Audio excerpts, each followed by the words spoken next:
Hello and welcome to another episode of Disney Movie Investigation. If this is your first time watching, welcome to the show. In each episode, we take a look at a movie that is featured on Disney+. On this episode, we're taking a look at a movie released from the vault as we take a look at the World War I drama, The Blue Max. And stay tuned for our bonus short as we take a look at The Brave Little Tailor. And if you are enjoying these episodes, I do ask that you please hit that subscribe button. That way you'll be notified with each new episode. Now, sit back and enjoy this episode of Disney Movie Investigation. So like I said, today we are covering The Blue Max. This movie was released on June 30th, 1966. It was directed by John Guillermin, and it is based on the novel The Blue Max by Jack D. Hunter. The production companies was 20th Century Fox, and it was also released by 20th Century Fox as well. The budget for this movie was $5 million, and it did a box office return of $16.2 million.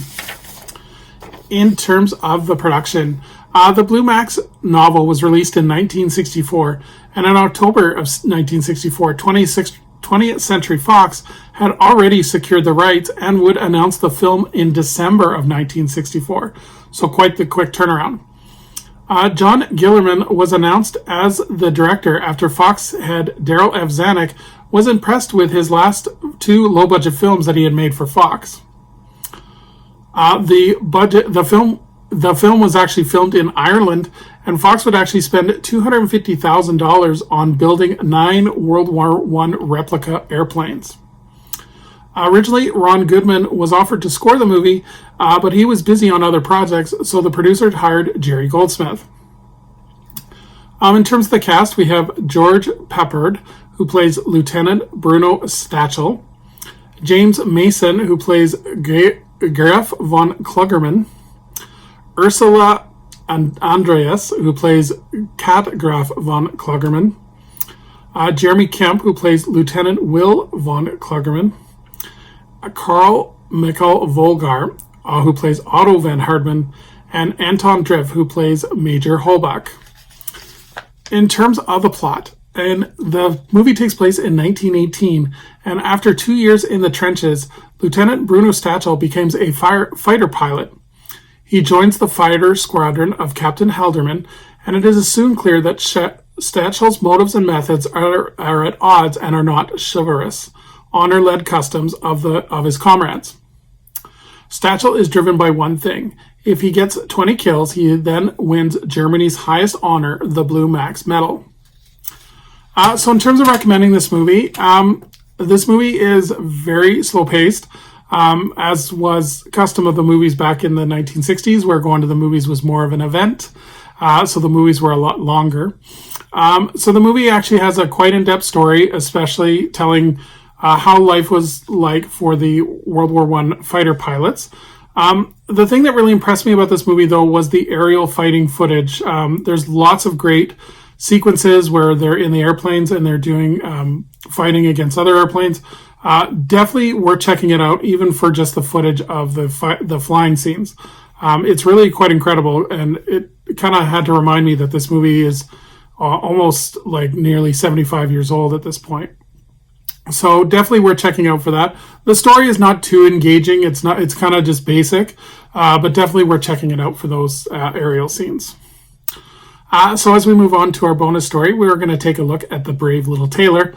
This short was released on September 23rd, 1938. It is directed by Bill Roberts and Burt Gillett.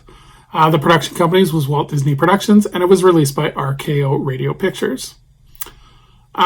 In terms of some production notes for this one, the short was actually shown in theaters before The Fugitives for a night, and then the short actually features original music by Albert Hay Mallet. This was nominated for Best Animated Short for the Academy Awards, but it actually lost to another Disney short called Ferdinand the Bull. In terms of the plot, the setting is medieval times, and Mickey Mouse, who is a tailor, is appointed to by the king to kill the giant. He finally accomplishes this feat after much trouble by sewing up the giant using his tailoring skills, but in the end he wins the hand of Princess Minnie Mouse. So in terms of the legacy of this short would be retold in the Sunday newspaper comics from August 28th to November 27th, 1938. And in 1985, Bantam Books published a short, a short story titled "Mickey Meets the Giant," which features the giant from this story and is basically a retelling of the short.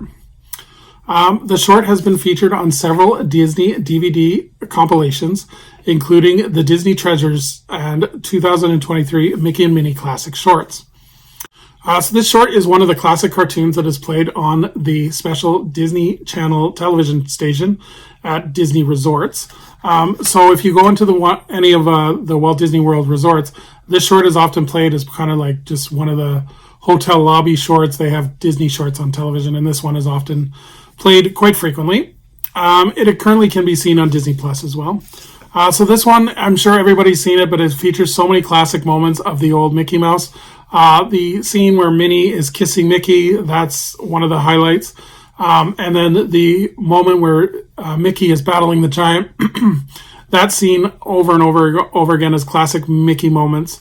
So definitely, I'm sure you've seen moments of this, but if you haven't seen the whole thing in a while, it is definitely worth a check out, because it is very entertaining, and it actually still makes me laugh to this day. So yeah, definitely check it out on Disney Plus. So thank you so much for joining us here on another episode of Disney Movie Investigation. I would love for anyone to please leave a comment on what they think of the Blue Max, if they've seen it, and if any favorite memories of seeing the Brave Little Tailor. So as we take a look to our next Disney episode, or Disney Movie Investigation episode, we're going to be taking a look at another Disney rarity, one that probably not a lot of you have seen, but we're going to take a look at The Boy Who Talked to Badgers. So until next time, I hope you have a magical day, and we will see you real soon.